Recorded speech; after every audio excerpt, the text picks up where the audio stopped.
सोचिए, देश के नाम पर WWE रिंग में लड़ने वाला योद्धा आज अपने ही देश में कागज और जमीन के लिए लड़ाई लड़ रहा है।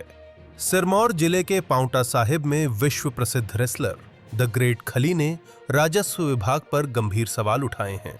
खली का आरोप है कि उन्होंने पांवटा में वैध रूप से जमीन खरीदी थी और रजिस्ट्री व इंतकाल के दस्तावेज भी उनके पास मौजूद हैं, लेकिन तहसीलदार जमीन को किसी और की बता रहा है। खली ने कहा कि यह मामला सिर्फ उनका नहीं है, बल्कि कई स्थानीय लोग भी इसी तरह के धोखे का शिकार हुए हैं। लोगों का आरोप है कि जमीन की निशानदेही में गड़बड़ियां हुई और नियमों की अनदेखी की गई। खली ने इसे भ्रष्टाचार और आम लोगों के शोषण से जोड़ते हुए कहा कि पांवटा जैसी पवित्र भूमि में ऐसा होना दुखद है। इस मामले के बढ़ने के बाद डीसी सिरमौर ने जांच एसडीएम पांवटा गुंजीत सिंह चीमा को सौंप दी है। उन्होंने बताया कि जांच पूरी तरह निष्पक्ष तरीके से चल रही है और इसके लिए एक विशेष कमेटी बनाई गई है, जिसमें तहसील कार्यालय का कोई कर्मचारी शामिल नहीं है।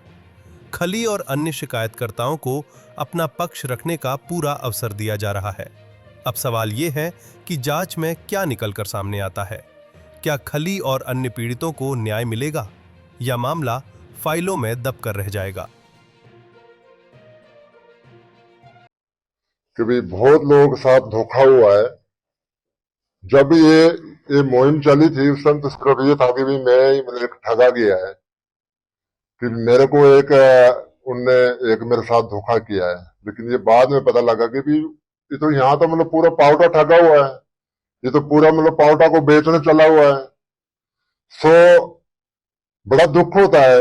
ये हमारी जो पावटा की धरती है, गुरुओं की धरती है, और अगर यहाँ पर ऐसे लोग भ्रष्टाचार मतलब अधिकारी बैठेंगे, रेशम जैसे बंदे, तो कैसे हमारा देश तरक्की करेगा? नहीं है किसी को, ना अड़ोस को पड़ोस को किसी को दिक्कत नहीं है। दिक्कत आती है तब जब ऋषभ इस पे एंट्री करता है।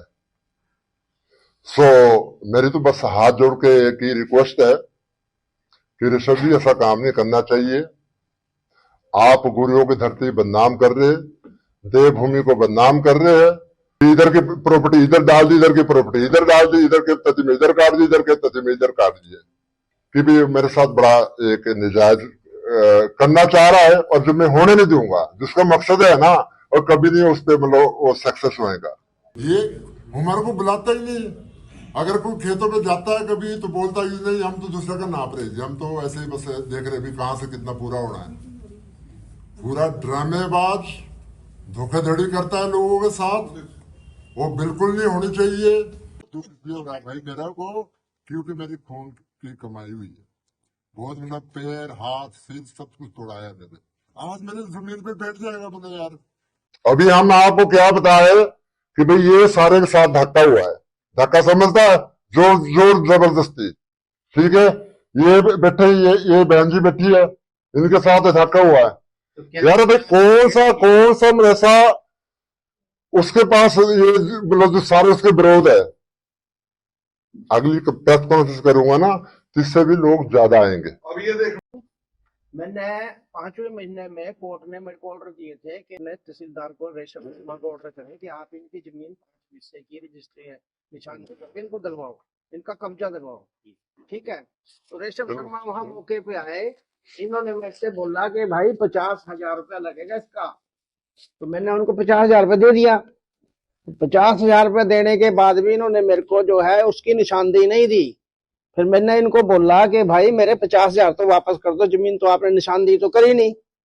कह रहे फिर मेरे को अलग से ले गए, कह रहे कोई नहीं यार ये जरा मोटा सौदा है, इसमें आप ऐसा करो एक दुकान की रजिस्ट्री करवा दो और मैं आपको अगले दिन कब्जा दिलवा दूंगा। मैंने कहा भैया ये कोर्ट के ऑर्डर है, कोर्ट से मिले हुए हमको ऑर्डर है, ऐसे नहीं होता।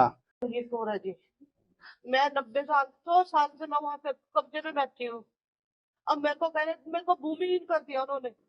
मैं इतनी परेशान हूँ कि मेरे वहां पे मेरा घर भी है, मेरा मंदिर भी है, और मैं विधवा औरत हूँ, मैं क्या करूँ? मेरे को वहां से उठाने के लिए जरा यहाँ पे कुछ नहीं है।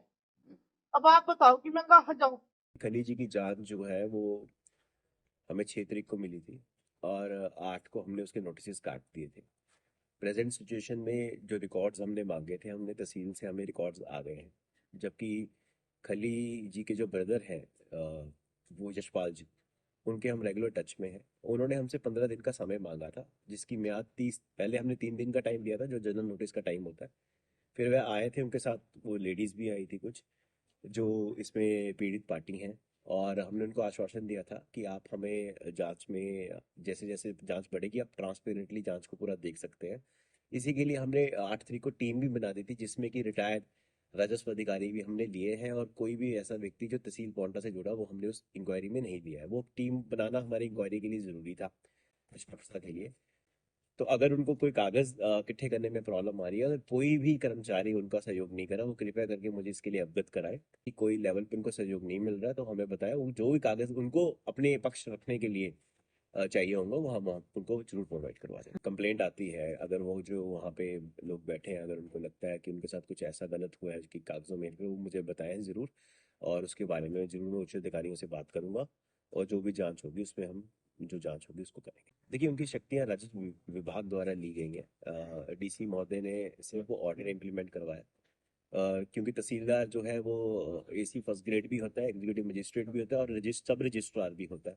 तो टेक्निकल पॉइंट है कि सब रजिस्ट्रार की जो उनकी पावर है वो जो है वो सस्पेंड की है पेंडिंग इंक्वायरी, और उसमें सब रजिस्ट्रार में जैसे रजिस्ट्री करने की पावर है वो जो है अभी सस्पेंडेड है।